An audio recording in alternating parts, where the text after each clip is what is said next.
an episode that was a long time coming and really could have been part of a Sovereign Tech Prime episode. But I think we already have so much planned for that, especially over the summer, that, well, we won't fit it in, so we'll get it in here on Patreon. And hell, maybe I can entice some more patrons to get on board with, of course, all of this hundreds, if not thousands of hours of content that you get here, Patreon only. Thank you so much to all of the patrons for being a patron and for believing in Sovereign Tech and in a real way believing in me and supporting me, in our efforts and what we're trying to do here. And of course, not just me, but you have, the co-hosts as well, right? We just had the Star Wars update come out with Robin. And then of course, there's the work that Stephanie and Ellen and I do. And, I enjoy nothing more in life. So anyway, let's, well, all right, real quick. So this is getting recorded on, June 29th, Friday, June 29th, 2018. There's a reason for that. But I do want to say quickly, thank you to everyone that has messaged me and emailed me about the loss of Harlan Ellison. I will be talking about it on the Sovereign Tech Prime episode. I'm not going to, I'm not going to get into that here right now, but thank you for everyone. A lot of people said, hey, when they heard the news, they instantly thought of me. And thank you. So, all right. Well, let's try to be happy here, huh? Let's not think about, what it was, the old hook line, right? Think happy thoughts. So, so this morning was a very nice distraction from all of that because Stephanie and I got up early and we went to a local brick and mortar store and we got up early waiting for them to open in hopes of getting our hands on an NES Classic and an official one. And that's exactly what ended up happening. So Stephanie and I got up, I don't know, I get up pretty early, but anyway, Stephanie got up at like 8:30 and then we went to the store and we waited for about an hour and a half. I'll tell you, at this place, I was expecting a line because when I went to go get the Super Nintendo or the SNES Classic earlier this year, there was a line. There was a pretty good line, not like around the building or anything, but there was a pretty good line. And this time, there really wasn't. There were like 3 or 4 other people there, maybe, who were all waiting in their cars, kind of like Stephanie and I were initially. But there wasn't really anybody chomping at the bit. I think that was really only me. And, it gets closer to the time when the store is going to open. And I'm like, hey, Stephanie, you want to go like walk up to the door and we'll just hang out on the wall there and everything. And it's a hot day in New Hampshire. Let me tell you right now. So, but we went up there, we were in the shade, thankfully, and we waited. And then a person finally came out. In fact, I shared a picture of this on Instagram. A person finally came out with tickets. Now, when I went to get the SNES Classic, they had like tickets that morning at like 5 a.m. or something. They were handing out tickets. And as long as you got I think they got like 30 of them total at the store. As long as you got one of those tickets, it didn't matter. You had like 24 hours or something within which to get your hands on the system. But we were all right there. But they handed out the tickets anyway, just to make sure, because people were starting to line up out the door and whatever, to get their hands on everything. Now, the interesting thing with the NES Classic, okay, which, by the way, if you don't know what this is, this is a re-release that initially came out last year. Or hell, was that over a year ago? When am I thinking the SNES Classic came out earlier this year? It was earlier last year. So time escapes you. But the NES Classic came out, over a year ago. And everybody's just been waiting, to get their hands on one. In fact, so many people thought, and it's a miniature version of the system. Comes with 30 pre-installed games on it. If you hack it, quote unquote hack it, you can get more games on there, but it comes with that. It has it looks like the original NES. It has a controller actually, and that's the point I was just about to get to, is that it only has one controller that it comes with. So I knew that going in there I need to buy another controller, when that happened. And the system sells for $60. Now the funny thing is that I didn't realize that the NES Classic controllers were so inexpensive. In fact, I think they're cheaper than they originally were. I think originally maybe they're like 15 or something like that. And in general, if you wanted to buy one, via quote unquote scalpers, you'd end up paying like $50, almost the cost of the system for one of these second controllers. I think personally, I feel like Nintendo this time around, They could have added on $10 or $20 to the price or something and tossed in the second controller out of the gate. I think only coming with one controller was kind of weird, but regardless of that, the extra controller, which I did end up getting, was only $10. I was amazed. I was like, well, shit, I should have bought like 4 of these things. Because it's a nice, good, solid controller. It has the problem of the cord on it is really, really short, but I have extension cables for that I purchased. Actually, I purchased them back when the NES Classic first came out. So it's kind of funny. I've been waiting that long. I had so many things already set. I had the, not just the, so I had the extension cables. I bought an extra power supply for it. I had a spare HDMI cable, and I even bought Amazon Basics sold a NES Classic case because I put all of my shit in cases. I have a case for my SNES Classic. I have a case for my Oculus Go. I have a case for fucking everything. I have like a ballistic case for my Zoom H6 for my microphone that I use. I mean, I case it all. Okay. So I had all this stuff like ahead of time. I mean, I was totally accessoried out, and I've downloaded all the manuals. I had those downloaded when they first came out because you could download the PDFs of the manuals, which were really beautiful. I mean, they're really something. The way that they scanned them and what they made available and everything through Nintendo, including the Japanese ones, which a lot of people in America had never had the chance to see. So, so I was ready for this. I've been ready for this. I've been waiting for this. And I could tell some other stories around it, but I'm not going to get into that here. I want this to be a short episode because I might be releasing something else today as well. And, I just want to give a pretty quick review of the NES Classic. I mean, most of you, people have had, well of a year to talk about it and to get it out there. I know a lot of people have said that with this system, and I want to talk about the games that are on it, but this is kind of the point that'll lead into that. With the system, that a lot of people played it for a few hours and then they're just like, oh, that's nice. And then they moved on and went back to playing Call of Duty or something like that. That is not going to be the case for me. Not with this system, baby. And that's going to be an overarching point here. But before I talk about the actual games that are on it, again, the hardware is beautiful. The little NES looks just like the big NES from 1985, which is when the system originally was released. It's gorgeous. The HDMI cable plugs in, USB plugs in, everything works great. The controllers feel phenomenal. I've already been playing games today quite a bit, and it's amazing how intuitive it is. And there's a point I want to bring up about that as well, about the intuitiveness when we start to talk about the games. The menu system on it. This is something that, if you're wondering, well, why didn't you just get a Raspberry Pi or set up a RetroPie? You're assuming I haven't already done that. But here's the thing, is that the presentation overall of this device makes it worth the money. It really does. Nintendo did just a bang-up job. I mean, they did phenomenal setting all of this shit up. It's really, really impressive. The menu system is beautiful. All the music and even like the quote-unquote screensaver that it has built in and everything, all of that works great. It's just this very simple, plug it in, rock and roll experience. Okay. And that's really the beauty of it here. And it's pretty. Like, it's a very well done menu design, very simple. Everything makes sense. Everything feels intuitive. Again, that's going to be a huge point in all this. And that's one of the reasons that I really wanted this, because we can talk about games here in a second, but maybe the most important game, why don't we start off with that, then we'll get into the other 29. The most important game for me on this was probably Dr. Mario. Reason being, Stephanie and I love playing Dr. Mario. And when Ellen, actually Stephanie, Ellen, and I, we regularly do tournaments on Dr. Mario. I don't know if it's our favorite video game, but holy shit, it's up there.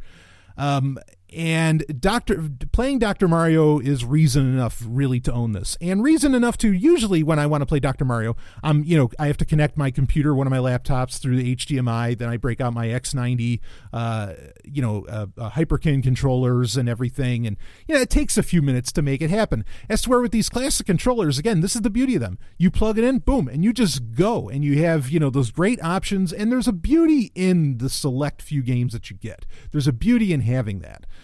You don't get, burdened down with, oh, fuck, which game am I going to play or something. It's a nice curation that I think is really perfect. And this system is no different. But Dr. Mario is an important one. Now, usually I like to play there was the version of Dr. Mario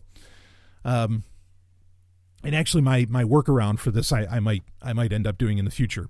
So there's a version of Dr. Mario that came out for Super Nintendo. This was popular for the Super Nintendo, kind of like Super Mario All-Stars and others, where they updated the graphics of classic NES games and they'd release them in a package.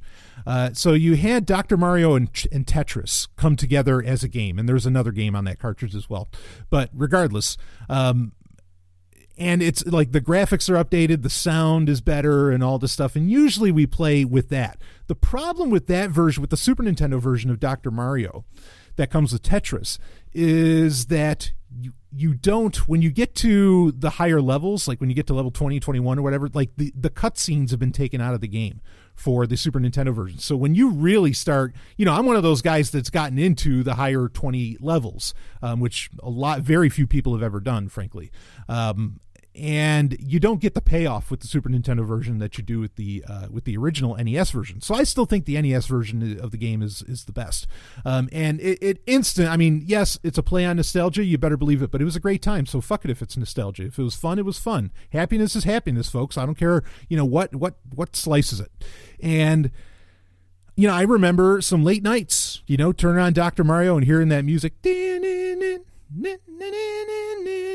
I mean, it was a little creepy, but like you just loved the game so much, you just had to do it, and I did. Oh, I love Dr. Mario. I'm such a crazy fan for that. So now Stephanie Ellen and I, we can rock that out. We can have a great time, and just plug it in and play, and they don't have to set everything up, which is nice for those two, because that way, those two ladies can just, turn it on and go. So yeah, Dr. Mario, huge hit here. I mean, I have Dr. Mario for pretty much every system I've got. I have it for for my 3DS. I have it all over the place, okay, because it's just one of those great games that you can just pick up and play, and go to town. But what I might do in the future, so that Super Nintendo version that I mentioned of Dr. Mario, which is, other than it not having the cutscenes, is really a superior version, and you can still play into the higher 20s levels on that. I might in the future get an analog NT, which is that console that is this really high class version of the Super Nintendo that was built that was released earlier this year in February and March of 2018. And also it can be an emulator for other systems. I might end up picking up one of those, and you can get the cartridge of Dr. Mario and Tetris. You can get that for like $20. And I'll probably just buy that and have that be the only cartridge in there. Most of the other Super Nintendo games that I want to play that say weren't on the SNES Classic, I have for my 3DS. So it's not like I need them on an emulator. Some games, yeah, I still have to play on an emulator, even though some you can hack your SNES Classic and put other games on it, but not all of them work. In fact, including you kind of have to futz a bit with the Dr. Mario Super Nintendo version for it to look right. Like it pans wrong when you just raw load it onto an SNES Classic. But there's other games like Death and Return of Superman, and some other ones that are really classics that the only way you're ever really going to play them is either you own the cartridge or you have an emulator. And I'm totally fine with doing an emulator, but those are games really. Well, Knights of the Round's another one too, but. Those are maybe I'd pick up the cartridges of Knights of the Round, because that game is so much fun for the Super Nintendo. So anyway, there's ways around that. But we're talking about the NES Classic here, so let's talk a little bit more about it. Let's get into the game list here. Start off with number one. Let me say this quick before we actually list it off. The real beauty, I think the NES Classic is the better system of the two, between the NES Classic and the Super Nintendo Classic. I don't know that I've always felt that way, but just the raw amount of two-player games and two-player, where it's two players playing at the same time, which there aren't that many of those games other than Mario Kart, which of course is great, on the SNES Classic. That's the real cincher here with the NES Classic, is that you have a lot of great two-player games and two-player where you're competing or whatever else. And that's important to me now, as to where often I've been, a solo gamer for a good while. These days, no, I want to have, at least a couple other people being able to join in, at various points. So anyway, here, let's go down the game list. Balloon Fight, launch title from 85. Fucking awesome game. Another one of those games that is just like, you just pick it up, you can pick it up and play, kind of like Dr. Mario, and it just kind of makes sense. And again, that intuitiveness I'm going to talk about. Bubble Bobble, another great two-player game. In fact, I remember I played Bubble Bobble all the time with actually the gal I lost my virginity to. So Bubble Bobble's fantastic. Castlevania, of course, instant classic. Castlevania 2, Simon's Quest. It has to be there, but let's be honest, I would have much rather had Castlevania 3, because Simon's Quest, I think, kind of sucks. And Castlevania 3, I think, is probably, next to maybe like Aria of Sorrow, might be the greatest Castlevania game ever made. I have it on my 3DS, so, it's not like I don't have an official copy of it in some form or fashion. But yeah, I thought putting on Castlevania 2 instead of Castlevania 3 was a very odd choice. But whatever, it's there for posterity. Okay. Donkey Kong Jr., none of those should surprise. Donkey Kong 3 is not on there, even though that's kind of a weird game, because it wasn't that like some kind of like educational game. I remember playing that. That was very odd. So those two inclusions, I would have put something in place of Donkey Kong Jr., but whatever, it works. Double Dragon 2: The Revenge. This is a great choice because Double Dragon 1 was fine, but its port wasn't as great as the arcade game. Double Dragon 2 was fantastic, ported to the NES, and Double Dragon 3 was the game that was hard as fuck, because it was one hit, one kill. Like you get hit once and you're done. And that game was so goddamn hard. So putting on Double Dragon 2, I think that's the one to pick if you're going to pick from that series. And it was a classic series at the time. I'm still a huge fan of Double Dragon. Double Dragon 4 was like my game of the year in 2016, I think. So anyway, then of course we have the aforementioned Dr. Mario. No need to talk more about that. Excite Bike, a game I played endlessly. Totally worth it. Final Fantasy, the very first Final Fantasy. Worthy addition to this, and one that I'm going to play a lot because I want to emulate a lot of that style in my own games. So that's a great thing to have on here. Galaga, of course, arcade classic. Ghosts and Goblins, another classic. Gradius, absolute classic. I wish Life Force was on here. Life Force is such a far better game, and actually one of mine and Ellen's favorite games. That would have been really, really cool. But Gradius is a nice touch too. It's just Gradius, when you do two-player on Gradius, it's not at the same time as to where with Life Force it was, but everybody remembers Gradius. Ice Climber, classic. Kid Icarus, classic. Kirby's Adventure, Kirby, love Kirby. Can't go wrong. Mario Brothers 2, Mario Brothers, yes, Super Mario Brothers 2 is on here. The original Mario Brothers is on here, which most people forget about. Not Super Mario Brothers, but the original Mario Brothers. Then there's Mega Man 2. I would have gone with Mega Man 3. I think it's the better game, but Mega Man 2, totally get it. That's a fine fit. Metroid, absolutely. Ninja Gaiden, absolutely. That's another one where they did a great job with the Super Nintendo release, where they did the whole trilogy. But it's really great to have the first one, on here. Pac-Man. That's an interesting choice to have Pac-Man, because that's really giving you a full sense of gaming history of what's going on. And I mean, in some ways, Nintendo revitalized Pac-Man because you had the game, the video game Crash of 1983, which Pac-Man was the most well-known name at the time. I don't think that's unfair to say. And to have Pac-Man come back to fore on the latest craze, that being the Nintendo Entertainment System in 85, yeah, that made sense. And it's nice to have Pac-Man here, to have that piece of video game history. And the Pac-Man version for the NES is pretty good. And the controls feel good for it. Punch-Out featuring Mr. Dream. Of course, this isn't Mike Tyson's Punch-Out for obvious reasons. You can't have Mike Tyson's name, or you don't want it, or you can't have it. Even though most people remember Punch-Out with Mike Tyson. Star Tropics. Awesome game. I'm amazed that that's on here. But brilliant game. That had a huge marketing strategy back in the day that I remember, and I played the shit out of that. I used to rent it over and over again. Then Super C. So as far as including a Contra game, that's a great Contra to add in. Of course, the SNES Classic would end up having Alien Wars, would have, Contra 3. And, if you've never played, here's something. This is a great reason to own a 3DS or a Nintendo DS. For Nintendo DS, they made Contra 4. I don't think it's ever been released for any other system. I have the DS cartridge. I play it on my 3DS. That game is great. So, this makes for a nice little trilogy. You play Super C, then you rock out Contra 3, and then you can do Contra 4, say, on the 3DS. And you've got that's a unholy triumvirate of a good time. I love those games. Then you have the 3 Super Mario Brothers games, of course, 1, 2, and 3. There's no way that they weren't going to be on here, and there's no need to even talk about them. Also, you have The Legend of Zelda and Zelda 2. Obvious inclusions. Just a couple, even Zelda 2, which is weird, but let's be clear, the first Zelda, someone wants to call that the greatest game of all time. for fuck's sake, I don't blame you. You know, like by all means, you know, call it that. I could talk about games that I wish were here, but I think that this is a great representation of the system. I think that this really matters.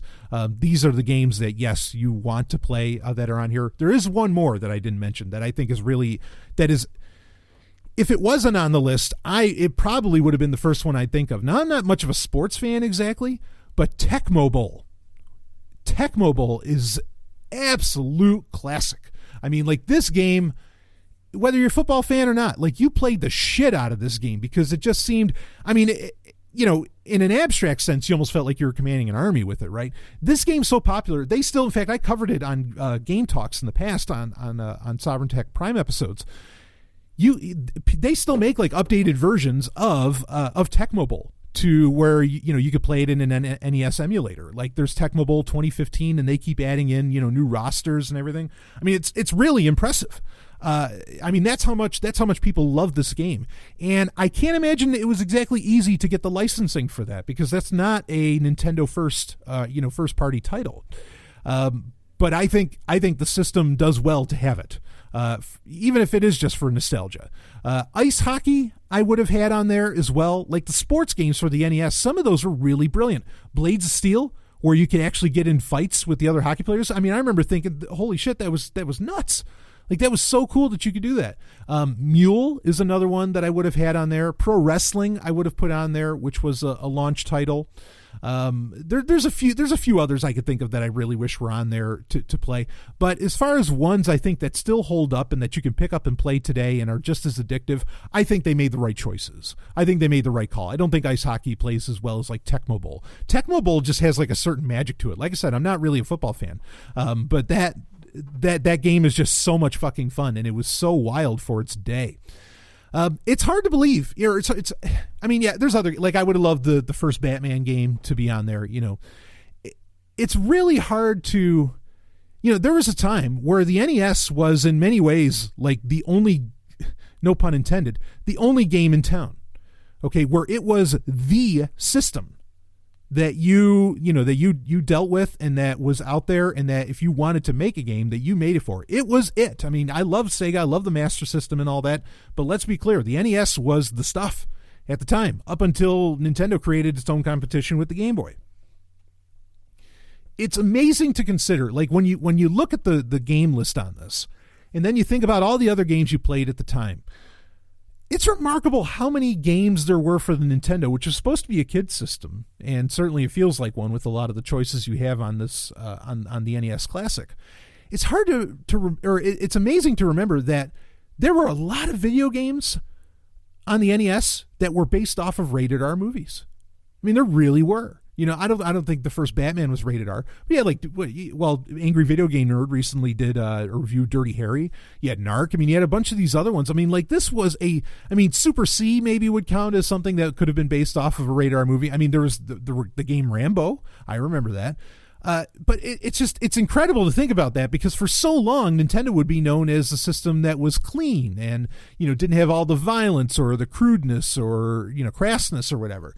But no, the NES is loaded with games that were based off of some of the most violent shit humans have ever created and called it art. It's striking when you think about that, because you look at it like, look at all these kiddie games. Yeah, but the NES was loaded with very adult games by comparison, or by the standards of the day. Very, very adult games. It really was. It's something to think about. But let's talk a bit. I kept hinting at this idea of intuitiveness. Here's kind of the wild thing. Why I think, because as soon as I started playing the NES Classic today, I mean, I not that it's unheard of for me to play NES games. I'll play them often, be it on my 3DS or on an emulator or whatever. I think these games still hold up, and I think that the NES games particularly feel so addicting and natural, even compared to the Super Nintendo, to the SNES Classic. I think it feels that way. At the time, again, humanity, we're talking 1983 or 84, 85 and all that. Humanity had just gotten over the video game crash, right? And so Nintendo swoops in with this new hotness in North America in 1985. And I think we were so, as a species, okay, yet we're dealing with video game crisis. Nintendo solves that. But I think it solved it because we were so, how to put this? Like video games weren't a part of our DNA yet, as to where now, in a very real sense, I think they are. Like now we make video games that's built upon years of different ideas within video games and all this other stuff. And video games are very complex right now. It's hard to just pick up, take your pick of a modern game, Gears of War or something, and or Halo, and just go, and just do it, or Uncharted or Metal Gear Solid or something. They're not intuitive, right? As to where we were still, when these games were getting designed, Shigeru Miyamoto and all them, we were still at this like point where, okay, we need to make these things interact with us how we're used to interacting with the world. And do you get what I'm saying? I think that's why these games feel so classic and why they still play so well, even though the graphics and the music and everything else is is very antiquated. It's because they feel intuitive. They feel natural. The controls, it's amazing how natural that controller feels compared to, and look, I mean, no disrespect to the Atari 2600. I love the system. But compared to the Atari, where, it's that giant joystick and everything, you're holding in your hand, you've got one button and all this stuff, like it really feels odd. But you pick up that NES controller and damn it feels like, I think this is why smartphones, which are not uninterestingly in a very similar shape, smartphones can feel so natural in your hand. An NES controller just feels perfectly natural in your hand, and the controls are just instantaneous. It's almost mindless, just how intuitive this really, these games and it really is. And the games for the NES that weren't as intuitive, they didn't become as big a hit. So you can tell, like you can see the market signals of why this system is still so hot, still so coveted, and still able to sell, 30 some odd years later. You think of like complicated games, take like one of my favorites, Crystalis, however you want to pronounce it. A game I would have loved to have been on this system, but that's fine. Very complex game. Not going to make it on the system, and most people don't even remember it, right? I would have loved to have Battletoads on here. Very hard fucking game. So it didn't necessarily make it on there. The Super Nintendo, different story. With the Super Nintendo, they seem to let you get away with like the hard games like Earthbound and all these other ones. But yeah, it really, as soon as you plug that baby in, turn it on, and you go to town, you recognize that magic and that perfect timing, and that perfect synergy between the digital realm and the physical realm that the Nintendo really represented.